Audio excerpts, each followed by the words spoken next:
There are some days in every little boy's life that he looks forward to. His birthday, the day he gets married, and the day he totally gets to geek out about Pokemon Blue over the internet. The first generation of Pokemon. Oh my goodness, what a great game. Okay, I think I know everything there is to know about this game. And I'm being serious. I can recite this game off Rain Man style. But what else do you expect from someone who's been playing this game for the past 12 years? Heck, it's the first game I ever bought with my own Skrilla, even if it was from a gift card that I won. But you know what? That counts. If you've never played a Pokemon game before, why? Why? What have you been doing? What have you been doing with your life? Why are you watching Pokemonth? How can you live with yourself? The story is you're a 10-year-old boy set off by Professor Oak to try to catch all 150 different species of Pokemon, which are essentially pocket monsters. You carry up to 6 of these Pokemon at a time as you fight battles against bosses that are found in gyms, other Pokemon trainers, and a crime organization known as Team Rocket in order to accomplish your goal of becoming a Pokemon Master. Sound shallow? No, it isn't. I mean, I didn't really notice this whenever I was younger, but this game actually has a lot of symbolism. Everything seems to revolve around a theme of genetics. I mean, Build a Pokemon expert accidentally merges with a Pokemon. Mewtwo is a clone of the world's most powerful Pokemon, Mew.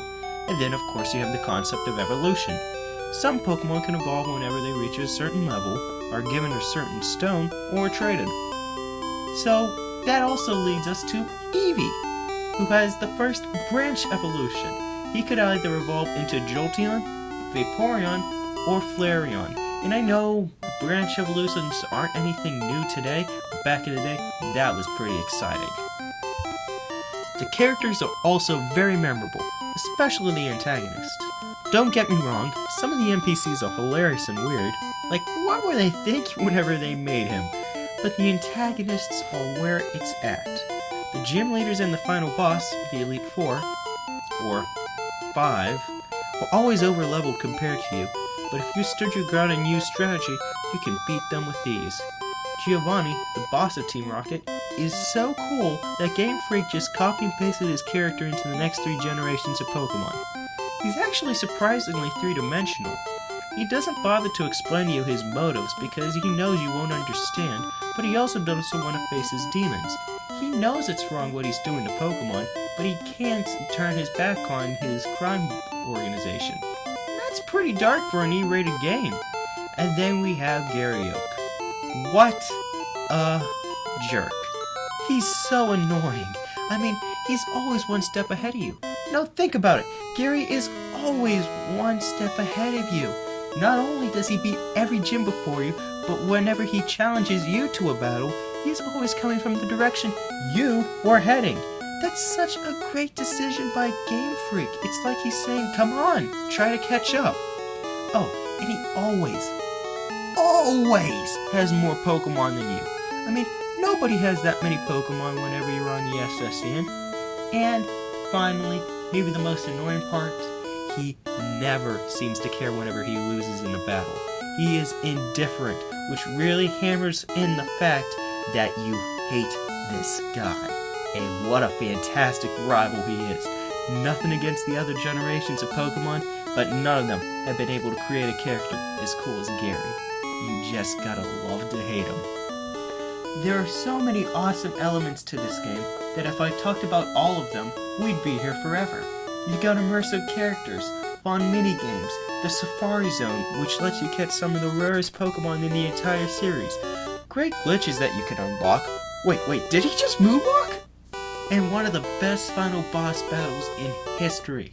I just love this game. I really love this game. Okay, let's get grading. The graphics are probably the weakest part of this game. The sprites aren't that impressive, and some of the characters are hard to pinpoint on what they actually are. Like this guy. I didn't realize until the next generation that he was supposed to be playing a Game Boy. Besides it's for the Game Boy, I'll give it a 7. The controls are spot on, but using special HM moves can be slightly tedious to start up in this generation, so for that I'll give it a 9. The creativity is an easy 10. With all 150, 151 if you're counting Mew, different Pokemon, you can essentially guarantee that no two playthroughs are going to be the same, which is a great feature for an RPG. Next, there is the music, which gets a 9.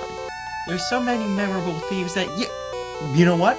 I'm gonna shut up and let you listen.